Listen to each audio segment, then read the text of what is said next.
Bay of Bengal world death station. ప్రపంచంలోనే ఎక్కువ తుఫాన్లు ఏర్పడే సముద్రం బంగాళాఖాతం. ఇది సాధారణ సముద్రం కాదు. ఇది ప్రకృతికి కోపం పుట్టించే గర్భం. తూర్పున చిన్న చుక్కలా కనిపించే బంగాళాఖాతం ప్రపంచానికి అతిపెద్ద తుఫాన్ల జన్మస్థానం అంటే కాదనగలమా? ఇక ప్రపంచవ్యాప్తంగా ఏటా ఏర్పడే ప్రాణాంతక తుఫాన్లలో సగానికి పైగా బంగాళాఖాతం నుంచి పుట్టాయి. ప్రపంచ పటంలో డెత్ బేసిన్ భయంకరమైన బంగాళాఖాతం. ఏటా 5-6 తుఫాన్లు ఇక్కడే పుడతాయి. అందులో 2 తుఫాన్లు సివియర్ సైక్లోన్ స్థాయికి ఎదుగుతాయి.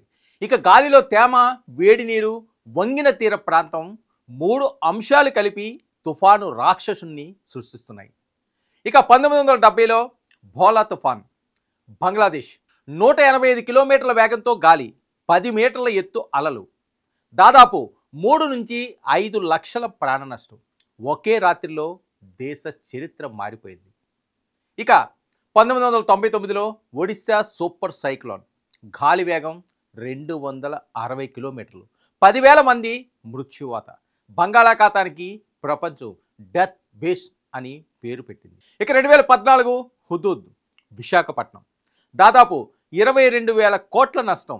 విశాఖ నగరం చీకటిలో మునిగిపోయింది. కానీ ప్రజల ధైర్యం మళ్ళీ వెలుగై లేచింది. ఇక 2019 ఫానీ, ఒడిశా, 12 లక్షల మందిని ముందుగానే పునరావాస కేంద్రాలకు తరలించారు. ఫలితంగా ప్రాణ నష్టం కేవలం 16 మందే. మానవ సమన్వయం, పాలకుల ముందస్తు చర్యల భయాన్ని జయించాయి.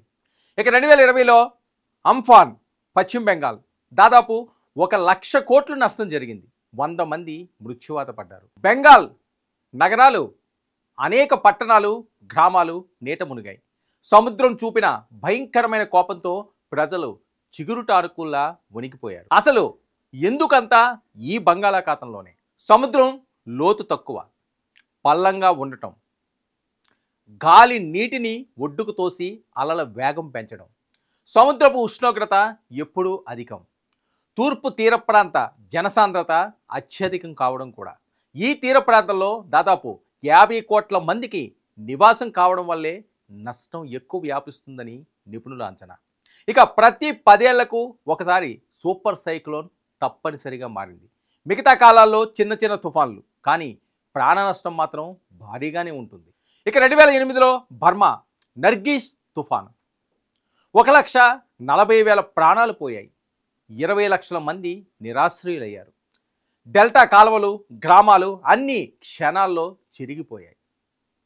ఇక ప్రపంచంలోని 35 అత్యంత ఘోర తుఫాన్లలో 26 బంగాళాఖాతంలోనే పుట్టాయి అన్నది లెక్కలు చెబుతున్నాయి. ఇది వాతావరణ గణాంకం కాదు, ఇది ప్రకృతి గర్జనకు సాక్ష్యం.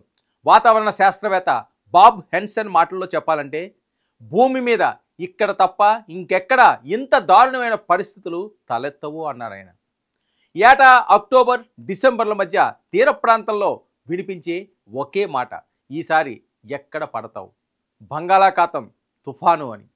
బంగాళాఖాతం మనకు భయం పుట్టించే సముద్రం కాదు, మన బలం నిరూపించే సముద్రం. ప్రతి తుఫాను తర్వాత కూడా ఈ నేల మళ్ళీ తిరిగి లేస్తుంది.